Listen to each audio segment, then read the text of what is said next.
And so Melinda, who's our tech support today, will be working with you through the chat and sending you emails directly to work through that. So thank you for your patience, and we're going to get started.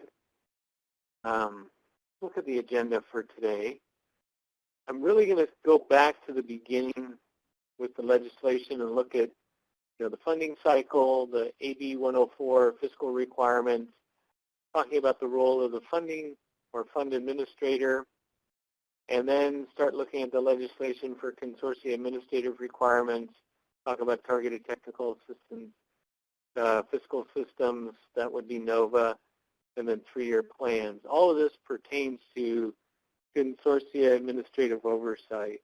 So if you're tracking AEBG, I mean, what was it, last year or the year before, we rolled out, I guess it was November, we rolled out student data collection, and all that entails that. So that was a big shift, moving to TOPS Pro Enterprise, and then the colleges next year moving to MIS. So this is a huge shift there. So after that, then we rolled out, we had AEBG TAP. So now we have a statewide professional development and technical assistance effort going on. We've never had that before, so that's a huge effort going on there too. Then we started showcasing data matching and launch board, and that'll be rolling out in the spring. Throw into that our move to NOVA, and we're going to be using our budgets and expense reporting by member, which we've never done before. So all these things are in work. I mean, there's a few other things going on too, but these are all monumental shifts in the AEBG world, in the adult ed world. And so people that are struggling to keep up, just stay with us, and we'll be patient as long as you're patient, and everybody will get to the same spot. I know there's a lot of questions that come up, and it's a paradigm shift on student data reporting, on looking at outcomes, on looking at fiscal information, on looking at planning. So all these require you to do that paradigm shift. And so I'm going to go over today, which probably will be another paradigm shift as we move through. And so if you do have questions during the presentation, feel free to put them in the chat, and we'll pause from time to time to answer your questions. And so with that, we're going to start the presentation. And then I think Veronica is recording this and archiving it so it can be accessed at a later date for people that missed today, especially those consortia level people, member reps, and fiscal certifiers. So let's look at the funding cycle for 18-19, what it'll look like for next year. So, of course, nothing has changed on the preliminary allocations. The governor's budget comes out in January. The preliminary allocations come out at the end of February. The CFAS will still be due at the beginning of May. And then once we calculate and post all that CFAT information, we'll get final allocations out July 15th. And then funding disbursement should happen by the end of August if all goes well. At the same time, in August, your annual plans related to the funding that were allocated in that 17-15 final allocation, those will be due on August 15th. And then your annual budgets for that new funding for 18-19 will be due September 30th, with the first quarter, which would be July, August, September, ending September 30th. Those Q1 member expenses would be due, it would be due at the end of November, probably like December 1st. And then consortium oversight and certification would be due at the end of December. So what we're looking at when we move to NOVA, we're going to give the consortium members, so members will have 60 days to post expenses, and then the consortia will have 30 days on top of that to review what the members have submitted, and we'll get into what they're going to be looking at. And so that's part of today's webinar. So the last part, this Consortium Oversight and Certification is what we're going to talk about today. Okay, so let's go to the legislation. So first off, you have the decision to make whether you went direct funded or funding or fund administrator. And I think the split right now is 27 consortia have direct funding, and then I guess that would be, let me do the math in my head, 44 plus 27 is 71, right? So 44 are still using a fund administrator. So if you do use a fund administrator, the member commits to a process to apportion funds to each member to the consortium's adult ed plan, pursuant to the consortium's adult ed plan. So that's important, because it's based on the plan within 45 days of receiving the funds. So this was put in as trailer bill language because in the old days, I guess in the initial year of AEBG, people were setting up reimbursables and fiscal agents and a little bit were holding money. And so now we've done away with all that. So this process shall not require a consortium member to be funded on a reimbursement basis. So NOVA's changing this. The bill changed this. We are no longer tracking pass-through funds in our accounting or fiscal system. So in NOVA, the members will track the money they receive. They'll build a budget, and they'll report the expenses. In the old days, we were tracking the pass-through. We were putting it in, 7,000s or 5,000s. We're not going to do that anymore because that doesn't tell us anything. And so the pass-through will still go through if you have a fund administrator, but we're not recording that anywhere because it is just a pass-through. It's not revenue. It's just a process to get the money from the state to the fund administrator to the member within 45 days. And then the member has to go into NOVA and say, hey, here's what I'm going to do with this money I'm getting. Here's my budget. Here's my work plan. And here are my expenses. They have to do that every quarter. So that work plan is based, and that budget and those expenditures are based on the work plan and the annual plan that everybody agreed to back in August. So if we go back to this slide, August 15th, that kicks off kind of the whole financial process. So when you agree to your annual plan in August, you're agreeing to what you're going to spend the money on for the year. And then this slide is just the process of how the money gets to you. So you're responsible for following what you agreed upon in August, and then your consortium oversight is responsible to make sure you stay on track with that and do what you said you were going to do.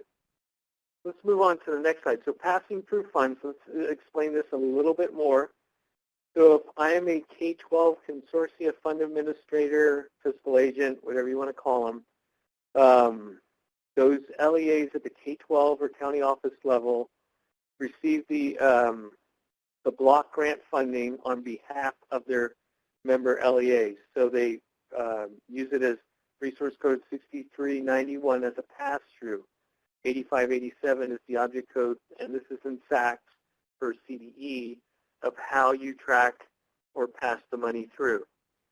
So this still applies. Now, if you're a community college, it says the treatment of funds received as a fiscal agent for disbursement to others is different than funds received by the district for direct costs. So once again, referring to the pass-through, it's not revenue. It passes through to the members.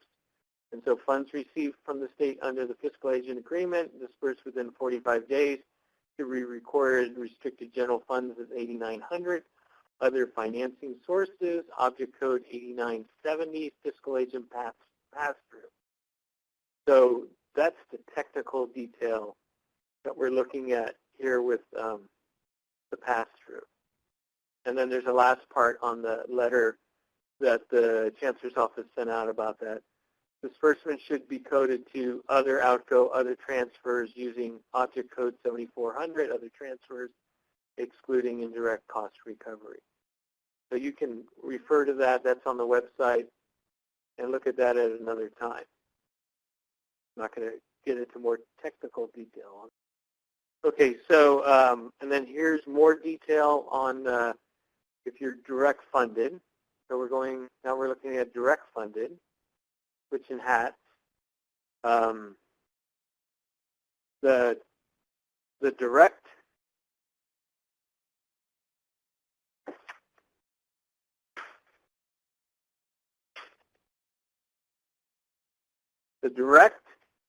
will recognize its share of funds in the restricted general fund using revenue object code 8620. Just hold on one second. I'm having some technical problems here where I am. Just one second. Please stand by. I'm sorry.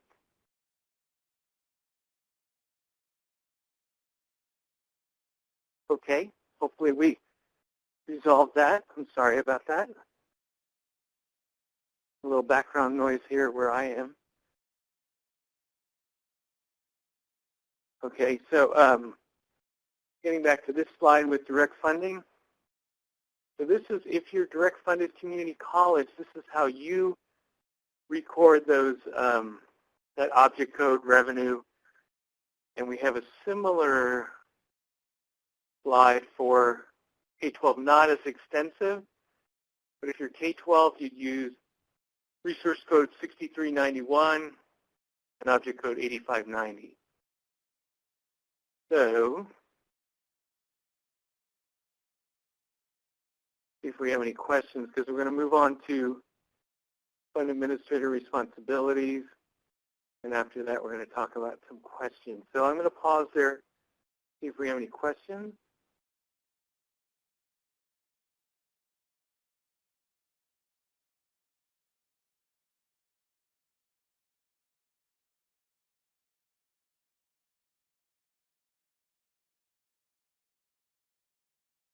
A couple of people typing.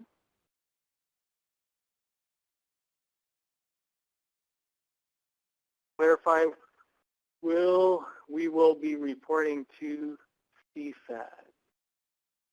So what happens with the CFAD? You'll get the preliminary allocation at the end of February, and then you take those next few months, March and April, to determine how you're going to allocate those to members. You complete the CFAD and submit it to the state, and then we process that and get the final allocations and get the MOU with CDE to transfer funds over for allocations. So Eileen, I think hopefully that's your question. You still will be using the CFAD, and we'll do that in NOVA, but it won't change. The process won't change. And then Annabelle asks, can you say what those revenue object codes at K-12 should be? Okay. So once again, use resource code 6391 if you're direct funded, multi-block grant program, and then object code 8590, all other state revenue. And we'll have these slides available. And this is on the website under the Q&A. And then Jody asks, for direct funded consortia, both community college and K-12 use 6391? I don't think so. Go back here. So for direct funded, you will use object code 8620 if you're a college. So I would refer the colleges back to, and we're talking about direct funded, not pass-through. I would refer the colleges back to the memo that the Chancellor's Office posted on their fiscal services on how they're supposed to code that. Because there's a difference between if you're a pass-through or if you're a member. Okay, so Jody, I would follow up with that. Okay, so yeah, Eileen, we won't be using the portal anymore. Starting next year, everything will go through NOVA. Everything that we do will go through NOVA. Okay, so 6391 is a resource code, not an object code. Let's see. Or, oh yeah, 6391 is the resource code, and 8590 is the object code. and that's for K-12 county offices. Now the colleges use something a little different. They use an object code of 8620. They don't have the same accounting structure as K-12. You got to be careful with that. It's not similar. They have different accounting manuals. The colleges use the budget and accounting manual, and the K-12 and county office uses SACS, School Accounting Code Structure. Okay, so can you provide a copy of it? Yes, it's on the website. If you go to AEBG funding, it's right there. If someone can put that link in there, it's under AEBG funding, and this is memo from Community College or Chancellor's Office. Or Graciela, if you email me after, I can send that to you. And then Mary says, is CFAD portal for 1670 still accessible? If so, where? You can go on, well, I don't think the portal's available. All that information has been transferred to NOVA. I mean, you can still go on the website and click on your consortium, pull up some old documents, but the portal's been shut down.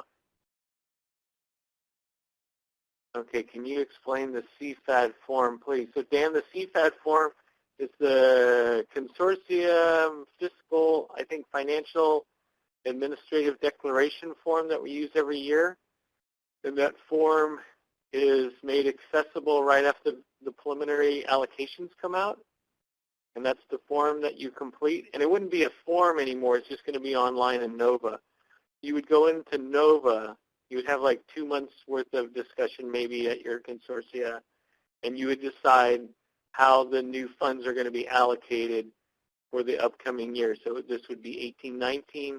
You would have a discussion based on the governor's budget and then the preliminary allocation schedule that we release at the end of February. You'd start having discussions. Well, here's how much our consortia is getting, and then how much of each of the members are they going to receive. So that would be based on like prior year spending, effectiveness, if there's any kind of decisions or agreement that the consortia is all in agreement with, you can move money around. We've had a lot of that happening where people said, I can't spend this, so I'm going to move it, or they made decisions last year where they moved it, but they want the full funding this year. So there's a lot of discussion that goes on during that process. And that's why we give you a couple of months to do that. So Heidi says we have what we call common cost funds, some of which are passed through to members on a one-time basis. As a fiscal agent, we are still coding these things as pass-through amounts in 7,000. Nope, we're not doing that anymore. I mean, you can code it as a pass-through, but you're not going to report it in NOVA anymore as a pass-through. The days of reporting the pass-through to the state are done. We don't want to see a pass-through. We don't want to hear about a pass-through. We assume it happens, but we don't want to see it in our systems anymore. So Heidi, in NOVA, what you'll do is you'll do your pass-through. You'll get it out to all the members, and then you'll have that CFAD discussion that I just explained to Dan, and that's where you allocate the funds. Now, if you want to hold some money for common costs, some member has to hold that. You don't have a legal entity called a consortia. So some member would have to budget for that. And then during the year, if you pass that out to other members, like a reallocation or releasing extra funds, then you would have to go back in and change your CFAD, and then everyone would have to change their budget. So hopefully that makes sense. And thank you, Veronica, for posting that link. Can we change old CFADs in NOVA? Yes, Judy, work back with Nicole Alexander on changing old CFADs. We're not going to have, we'll have the new CFAD in NOVA for 18-19, but we only have documents, you know, the actual PDFs are the only thing we have from the portal that we've carried in to NOVA. So you would have to update a new revised CFAD for like last year or something like that. But we can work with you on that. And then Frank says, if a JPA is established, then you have the legal entity for holding consortium money, right? I'd have to think about that. I mean, it's a 45-day pass-through to members. You would still adhere to those requirements. So, Frank, we'd have to since there is only one APA in the state, we'll have to talk about that. Yeah, offline. Kind of stump the chumps, aren't you, Frank? Okay. So let's see. Let's move along. What do we learn here? Fund administrators pass through within 45 days. No reimbursable contracts anymore. Pass-through does not equal revenue.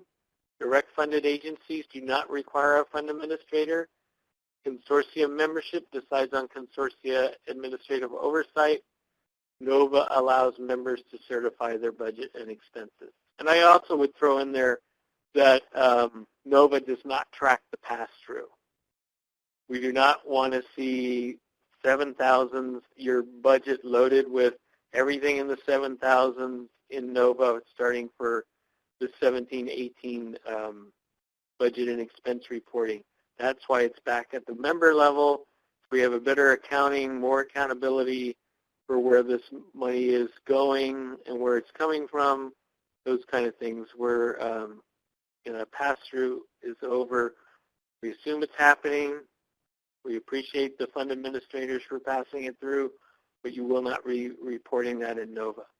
We will assume it happens and it will show up in somebody's budget, and that CFAD will show how that money was allocated. Okay, so Emma asks, if the fiscal agent does hold some funds for group activities, would it be acceptable to place in the 5,000 categories until it gets placed into somebody's budget? No. So whoever's holding that money for the consortia, you would have to figure out where that money is going to be budgeted, in what activities. So to put it into 5,000 is assuming it's like a pass-through, and it's not a pass-through. So you would have to say, okay, we're going to hold money for professional development, or we're going to hold money for expanding our programs. So then you would have to earmark that object of expenditure code, 1,000 through 7,000s, to reflect where you're holding that money. You can't just dump it into the 5,000s or 7,000s. That does not reflect, what you're doing with the budget. Now, if you don't know what you're doing, I don't know, we'd have to talk about that, because that has to be reflected in the plan. So your annual plan should drive what you're doing. And if you don't have any idea of what you're doing with that money, then what does your plan really mean? And so you got to go back to the plan. And so you should have a strategy that addresses that money that you're holding. You really can't hold money without any purpose. If you haven't done the exercise to determine what you're doing for the year, it's only 12 months. Why would you hold on to something without any idea of what you're going to do with it? So I would find that troubling, that you would be putting it in the 5,000s or 7,000. You should know what you're going to do with that money. Even if you hold it, you should have a good idea what you're doing with it. Veronica, what do you mean by no reimbursable contracts? So the fiscal agent or fund administrator cannot hold the money as a reimbursable contract. It has to pass it through to the members. Now, the members can have subcontracts with third-party providers, with other adult ed providers. They can do that.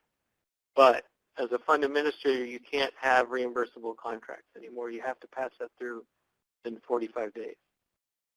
How do we verify 16-17 members carryover as a fiscal agent? So you would have to, first of all, Mary, you'd have to decide who's going to do that verifying. It could be the fiscal agent. It could be the consortia lead. Somebody at the consortia level would have to validate what the carryover is. Now, if your members decided it would be someone, the fiscal stature, fiscal background, that's fine. What you would do, you'd go back to your July 2017 report on 16-17, and you would look at the balance in the old online MIS web-based system, and then you would have to look at the details of each member of what they reported, because that report should be a roll-up of all your members. So when the consortium reported that July report and showed a remaining balance, that should be reflected back in the member balances. So it should all line up. So it's very auditable. So hopefully that makes sense. And then, so let's just move along a little bit. I'll get back to these questions. So here's some questions that we're going to answer at the end of this as we move into the administrative oversight part. So what will the consortia level certify in NOVA? And what if you are direct funded? Are you still required for consortia oversight? How is the consortia oversight paid for? How is it budgeted and reported in NOVA? Is the 5% administrative cap for consortia oversight negotiable? Who makes the decision on how this is going to work?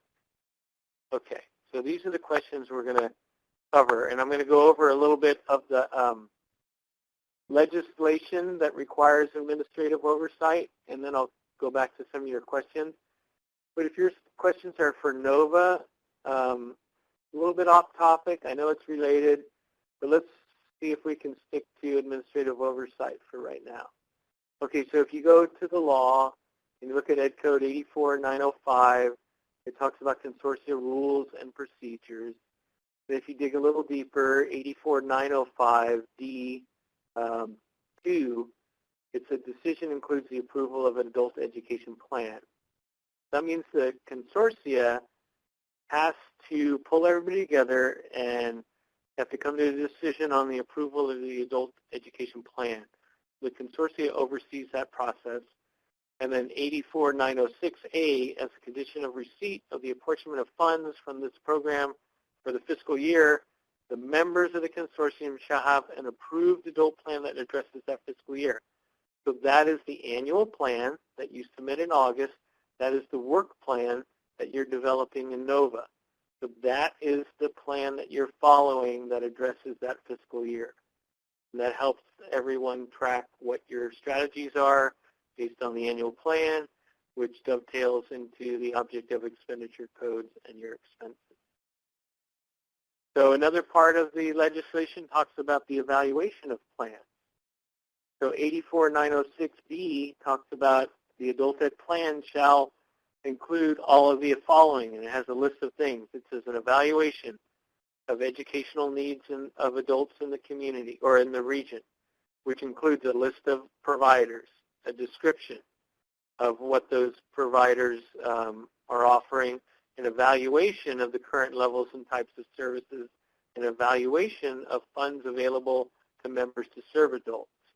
So that's all part of that process of the planning that you're going to go through. Every year you're going to be looking at this.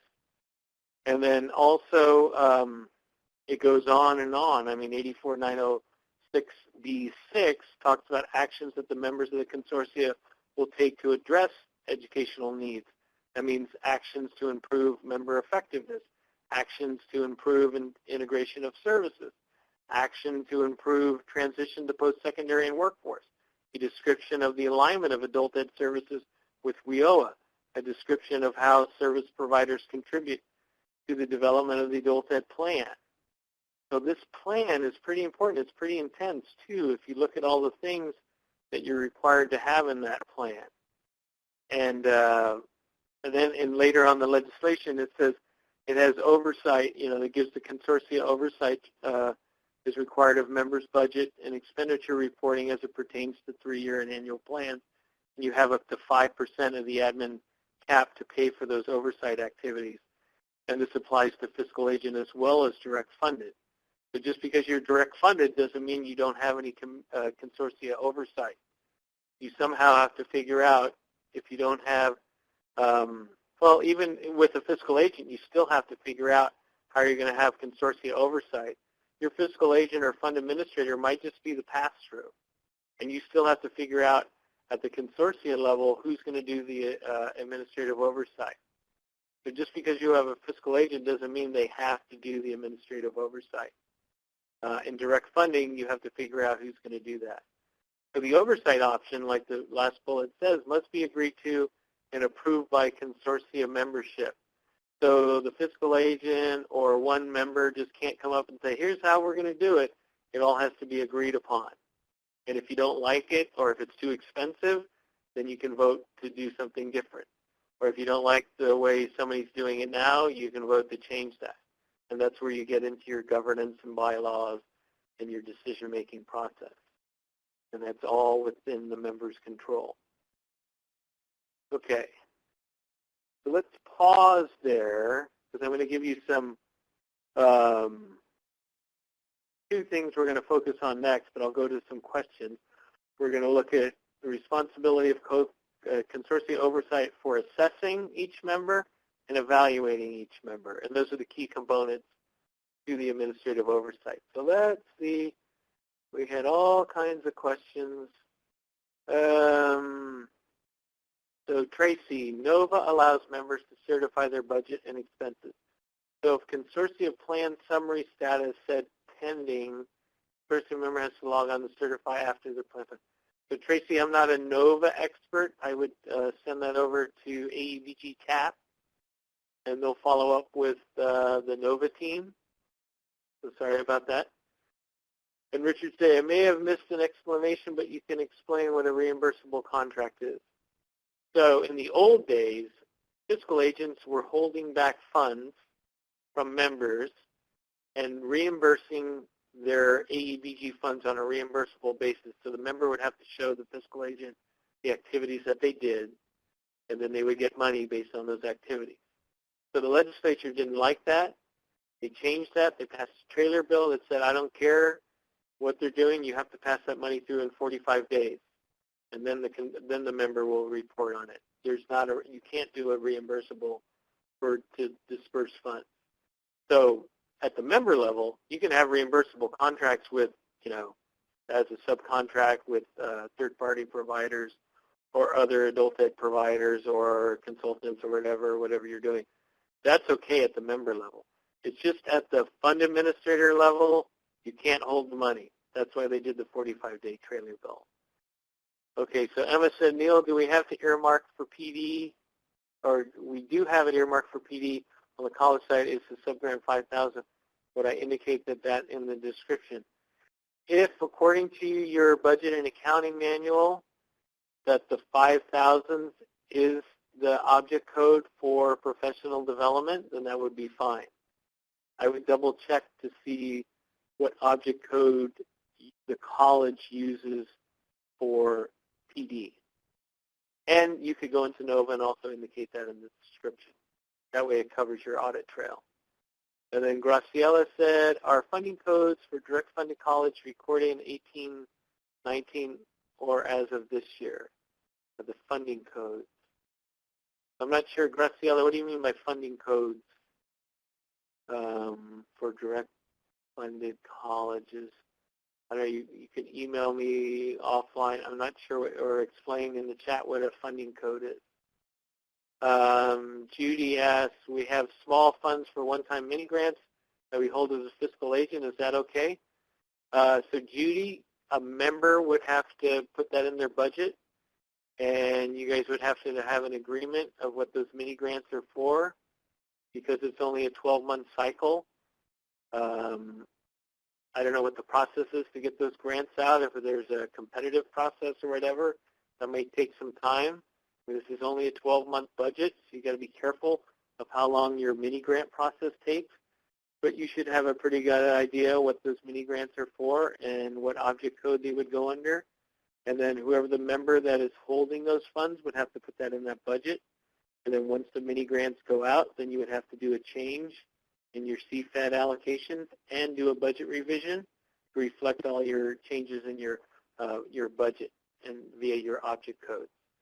So hopefully that makes sense. And then Kelly says, will the NOVA system add up the member expenditures for total? I think Nicole answered that. Let's see. Pamela, are adult education providers those entities that provide the 4 core instructional services? So it could be could be a county social services, could be a CBO, could be a library, it could be a workforce service center, it could be a, who knows. Adult ed provider is not limited. It's someone that provides adult ed services. Now, they would have to provide those services if they're going to get AEBG funds in the 7 program areas. So when you say basic math, English, ESL, CTE, I would also throw in there adults with disability and K-12 success. Okay, so Graciela asks, it's the 5% admin cap based on the total AEBG consortium amount. So in NOVA, we are not tracking the 5% cap because that's at the consortia level. So what we are tracking in NOVA at the member level is their indirect. So each member can take an indirect, and that's the CDE approved indirect rate, or for the colleges, that's the negotiated rate. Now we're working on, we'll have this out later next year, but on a side sub-report, we're going to ask each consortia to give us the budget at the consortia level, and we'll say, well, how much did you get for consortia level? It's admin, and that's what you're talking about, the 5%. And so and this will be towards the end of the year, so it won't be something you have to worry about right now. But we will ask you, Graciela, how much did the members contribute to your admin cap? How much was that? And then we check to see if it was under 5%, 5% or under. And then we would ask, are there any programmatic funding that you got from members that you served at the consortia level? So basically, we'll ask you towards the end of this year, what was your consortia budget looking like, knowing that that consortia budget comes from all your members. That's why we didn't want it in NOVA, because we would be double counting, because the members all get the money and then they pitch in to fund the consortia, or you select a certain member that will take care of all the consortia level costs. We didn't want to double count that, and so we'll have a separate track that will look at consortia budgets just so we can validate the 5% and see where that money's coming from and see if anybody went over it. So more to follow on that. That's in the works. And let's see. Veronica says, logically and remedial, what oversight can any agency have over another? We'll get to that. Because we have ed code here, Veronica, that we have to follow. So that's legal. And logistically, we'll talk about that as well. That's NOVA. And that's why we're having the webinar today. So Graciela says, I'm referring to the 8620 funding code. And that's the community college. Oh, so I don't know, Graciela, I would have to go back on the slides and look at that. Maybe you can shoot me an email and we'll talk about that offline. Seems kind of technical right now. And then Judy asks, we are operating with 2 buckets of funds, but in NOVA, you can tie funding to the, okay, so it's not the 17-18 plan, Judy, it's the program year plan. So the program year plan is July 1, 2017 to June 30th, 2018. The program year plan includes 16-17 carryover funds and 17-18 new funds. So the plan is for the calendar year. It's not the, so you're confusing 17-18 plan with 17-18 funds. Calendar year plan to deal with both the carryover from 16-17 funds and the new funding that you received in 17-18. So don't, I guess, just that's why I'm trying to call it the program year plan, so people don't think it's specific to any fund source. And can we add 16-17 activities to NOVA so it can show that we are still spending funds on those? That's the whole point of NOVA. So that annual plan that you came up with is for any carryover funds for this program year and any new funds for this program year. It's a 12-month plan, and it reflects any active funding. So hopefully that makes sense. Let's see. Karen says, each member of the consortium must enter a work plan and budget. Yes, they have to by December 15th. And then the consortium has 30 days until January 15th to approve it. Maria, is revenue object code 8620 for community college direct funding applicable in 1819 or prior? So that memo came out earlier last year, so that would be applicable for this year and for 1819. I would suggest you go back and to Veronica's link in the chat and read that letter. It's specific for if you're a college fund administrator or if you're a college participant, how you record those funds. Okay, and Cynthia says, are you stating these are now 12-month budget? Is carryover not allowed into fiscal year 19 of carryover? So we're going to put targets, Cynthia, and we want to get 60% of these funds spent within the 12-month cycle, and that should spend down all your carryover, and that'll be coming out probably next month. We'll release the expenditure due dates, the approval due dates, spending targets, budget revisions, all that stuff will be coming out next month. But the goal is, if you have a 60% target spending and you don't do that, we will provide technical assistance, and we don't want to see that third-year carryover. We want you to spend that money as soon. But we can. If you have a problem, we can look at it. That's what the targeted technical assistance is for. And we can go and examine how you're budgeting, how you're expending, and why is it taking so long to get that money spent. Because the legislature's been asking questions about, why are things so slow on the spending. So that's why we're setting up spending targets. Kelly asks, will there be a cap on direct admin versus indirect at the member level? So there is a cap. So it's a 5% cap at the consortia level, and then there's a member level cap. K-12, you have to use the CDE approved rate. Colleges have to use the negotiated rate. And then probably next year, we'll put a cap on that. We'll make it 5% across the board. And so we're working on that, but that's in process right now. So Martha says, and then I'm going to move on to the slides.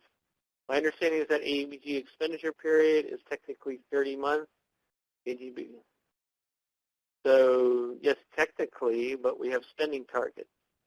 So we want you to meet those spending targets, and that's the whole point of NOVA, to track those expenditures, get the money out. And so your plan, every 12 months, you'll be submitting a new plan of how you're going to spend down that carryover, how you're going to spend the new money.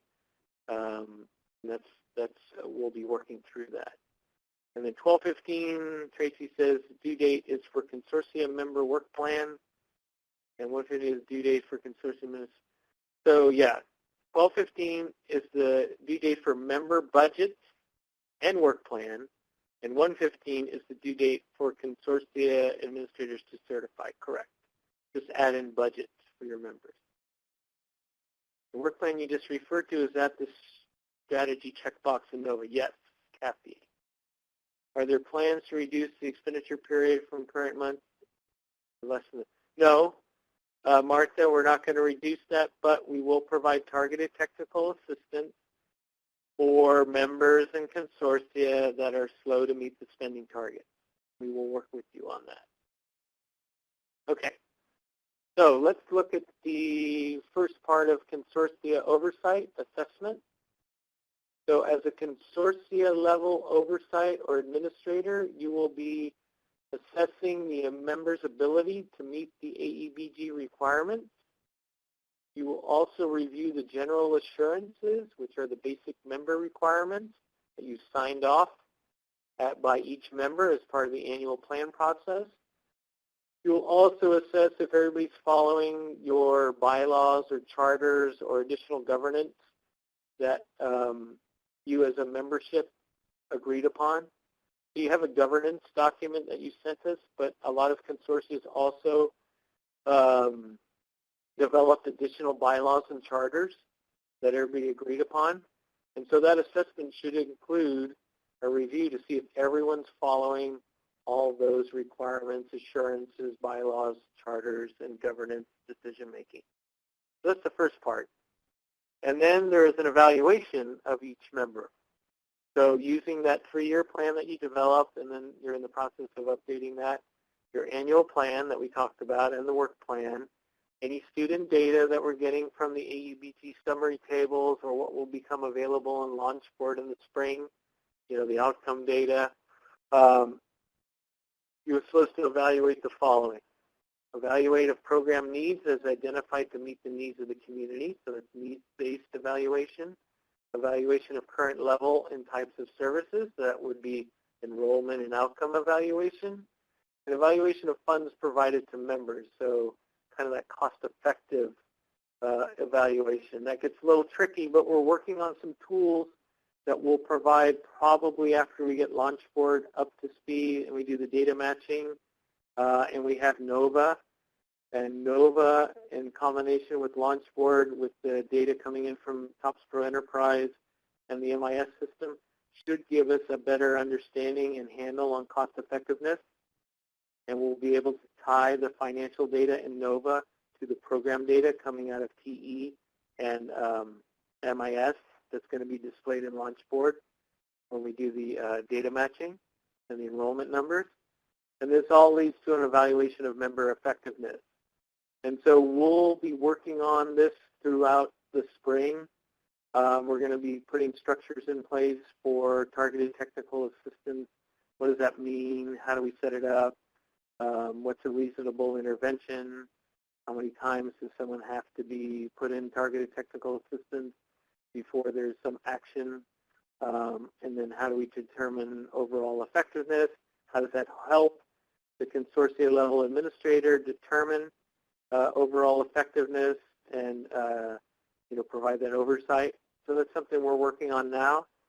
So bear with us as we go through that process, as we put all these systems in place. The overall effectiveness and accountability will get better. So we'll have enrollment, we'll have outcomes, we'll be able to define the needs a little better, we'll be able to track our financial data for cost effectiveness, and that'll all lead to better overall member effectiveness. So stay tuned on that.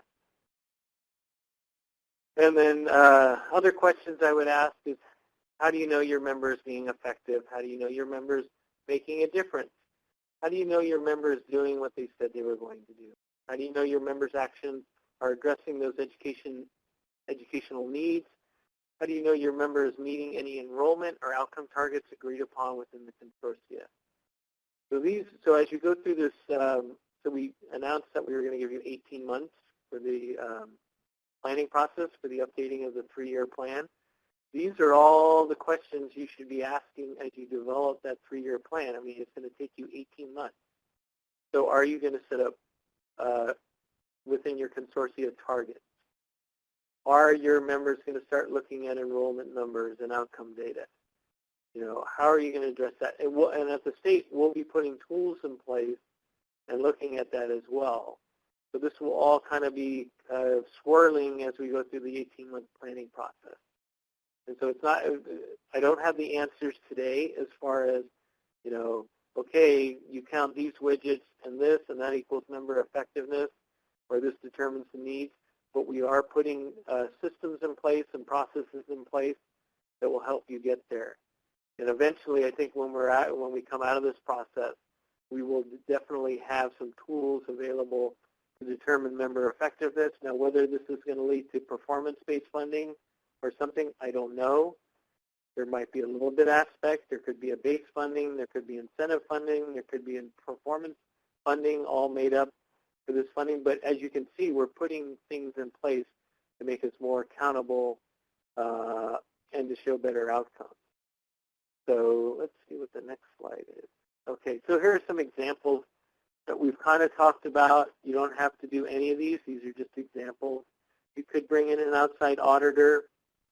You could, among members, agree upon an assessment and evaluation process. It could include some peer-to-peer member review. You could look at using the TE tables, MIS data, LaunchBoard, the NOVA data. You could use a fiscal agent or a fiscal and program certification process. You could use a combination of these. So as we go through this process, we'll start, providing examples of best practices. I think we're going to see that happening at the local level. We'll provide kind of some framework, but it'll be up to you guys to determine what works best within that framework. Okay, and then we talked about member reduction of funding, and we're going to explain this a little better. We'll get some structure on this, working with AEBG TAP to address the ineffectiveness and providing the reasonable intervention. What does that mean? And of course, there's TAP. If you didn't know, they're our technical assistance provider. And then let's pause here. We've got a few minutes. Let's see if I can get some questions here. Well, there's a lot of questions.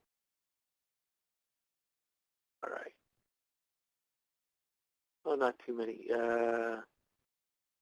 So we were at,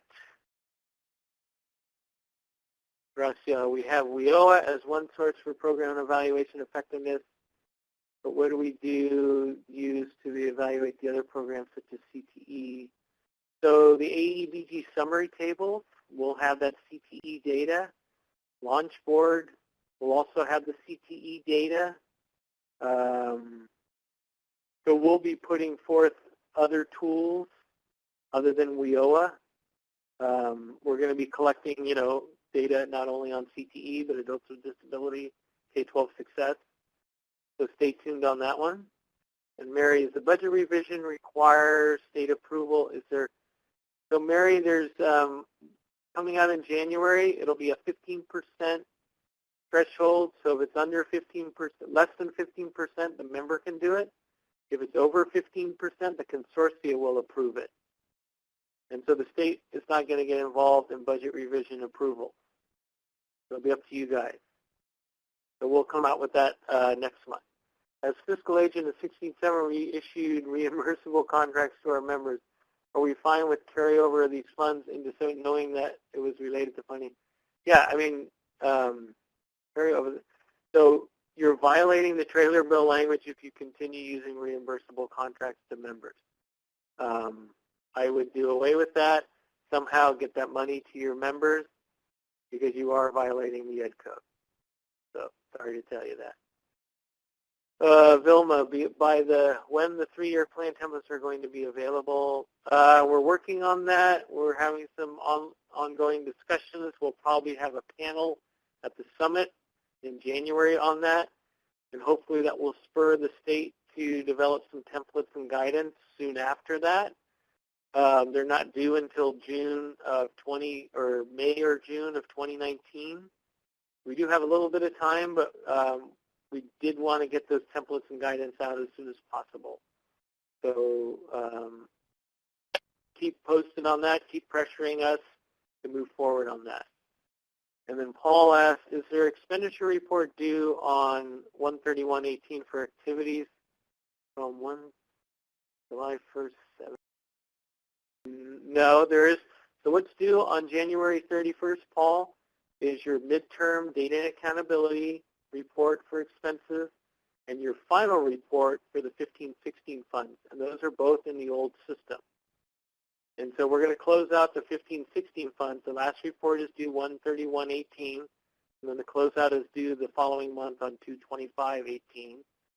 And then the data accountability will still stay in that old MIS web-based system.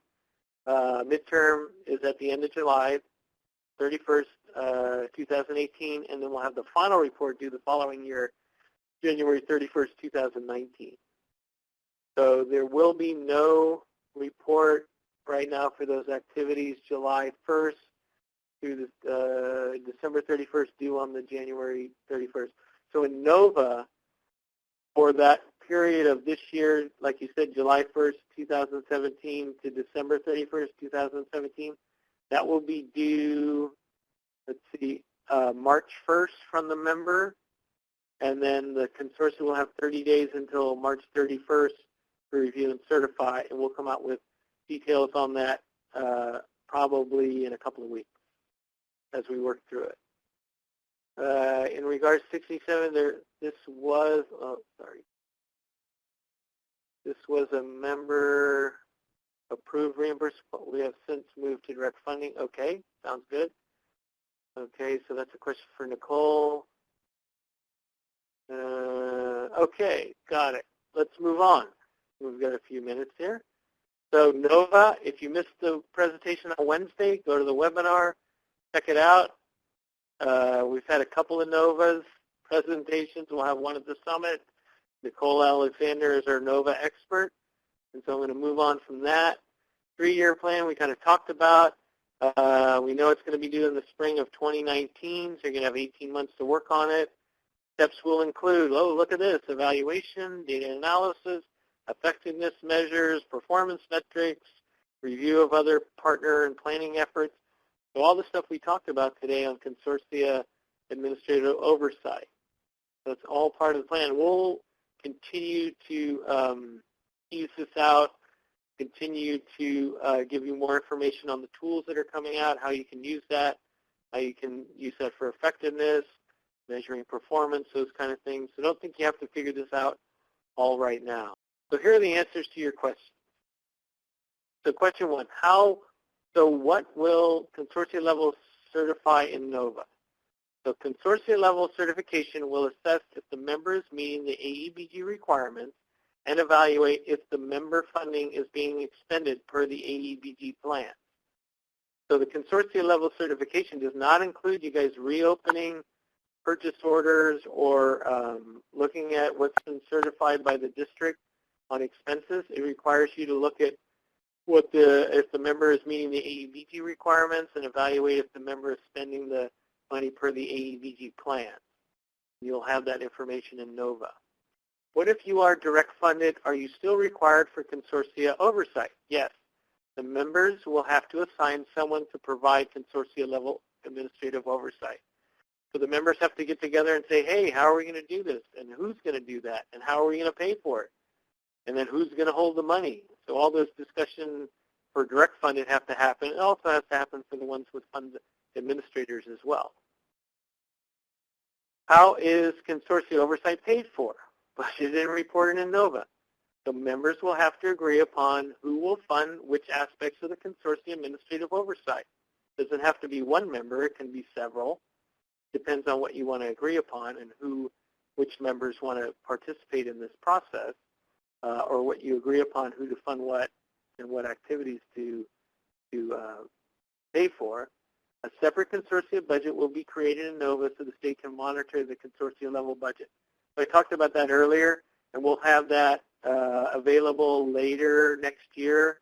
It'll probably be due at the end of the year so we can evaluate whether you went over the 5% cap. But it won't be part of the NOVA member budget because it's all coming from member budget. It'll kind of be like a subset report just for compliance. And that's kind of what I said, the subset. Okay, next question.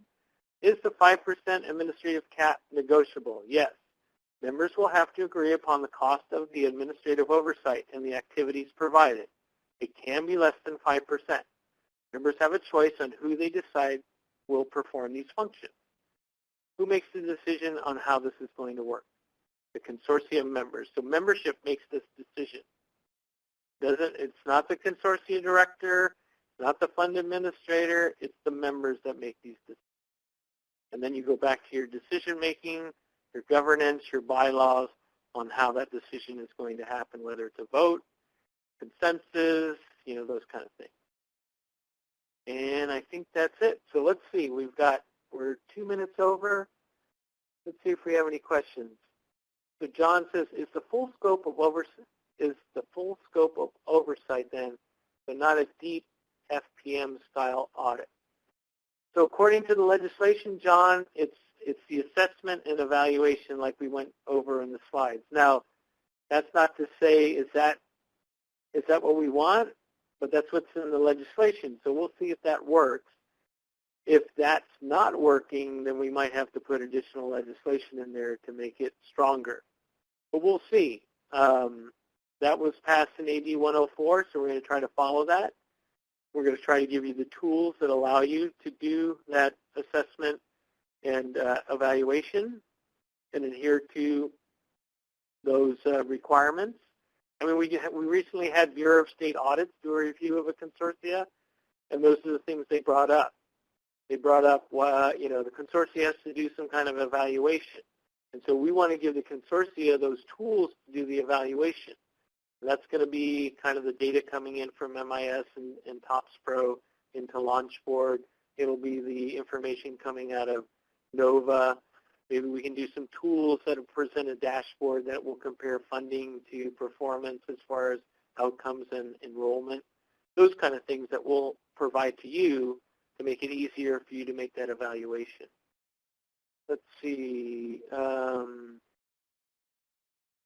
Page, again, the 45-day disbursement is only on funds we have received at the time as we get in month. Yeah, so you get 11 monthly installments from, I guess, your county office. The way it works, Chancellor's Office gets the funding. We interagency agreement like 89% over to CDE. CDE passes it through to the K-12 and county offices. The Chancellor's Office passes it through to the colleges. Now, if you're direct funded, it goes right to your district. If you're fund administrator, it goes to the fund administrator. Then they have 45 days upon receipt to disperse that to members. And so that comes every month, like starting in August, it would be 2 months worth, and then you get 10 other installments until June. So it all goes out in that first year. Okay. Nicole, I think, took care of some of the other ones. Are there any other questions I missed? And so this is just the first discussion in this administrative oversight, using the legislation as our backdrop, and then using the tools that we have to develop, and the 3-year planning guidance that we will develop. Hopefully this all converges on something that's reasonable and makes sense. If it doesn't, then we'll have to go back to the drawing board, maybe get additional legislation, get new tools, but we would rely on you for that input. And so we appreciate all the comments. I think once you understand these different tools and these different systems, maybe we can have another conversation. Because right now everything's kind of new. You guys are trying to understand NOVA. We've changed the budget rules. Now it's member level, not consortia. People are recording just the pass-through, not recording the individual object code expenditures. So a big shift here, a big paradigm shift on everyone. And so we understand that, and we want to give you some time to catch your breath, digest the stuff, and then resurface and have another discussion. And Neil, I'm going to interject real quick here. This is Melinda Holt, and I'm the support, everyone. Sorry, this meeting room is about to close. We only scheduled it for an hour, and we're 7 months. It is. We aren't, but it is. So I'm just letting you know that if you're kicked out, it's just because Adobe Connect is ending the meeting. Okay. All right. So maybe next time we reserve for an hour and a half, just in case. That would be a good idea. Okay. Graciela, is the 5% admin cap for oversight on the total of funds provided to your region, or only on the AEBG consortium? No, it's on the total allocation to the consortia. If you get $10 million, you can take 5%. But, I mean, you have to negotiate that with your members. Some members might say, hey, that's way too much to do what you're supposed to do for administrative oversight. That's why it's a negotiation with your members on how much it costs to do that administrative oversight. And so, no, it doesn't include MOE. It's the total consortia fund. So we don't have MOE anymore. That's sunsetting on the 15-16 funds. What we do now have is consortia funds. That was 16-17, 17-18, and 18-19 and beyond will all be consortia funds, which includes the base MOE, but we don't call it MOE anymore. And Debbie says, I'm assuming we'll get more details on the various possibilities from consortia oversight. Right now, submitting our budget plans to other members of the consortium is sufficient.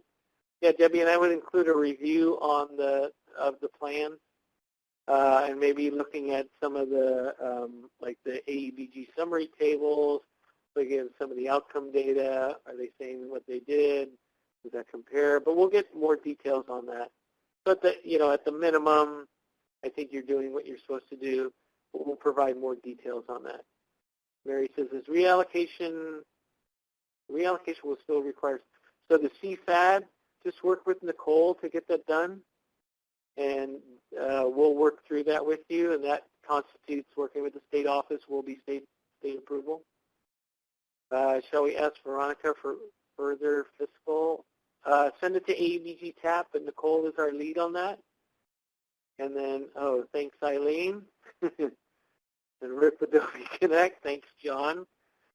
And let's just terminate right now before we get cut off. Veronica's going to talk about the evaluation and what's coming up next.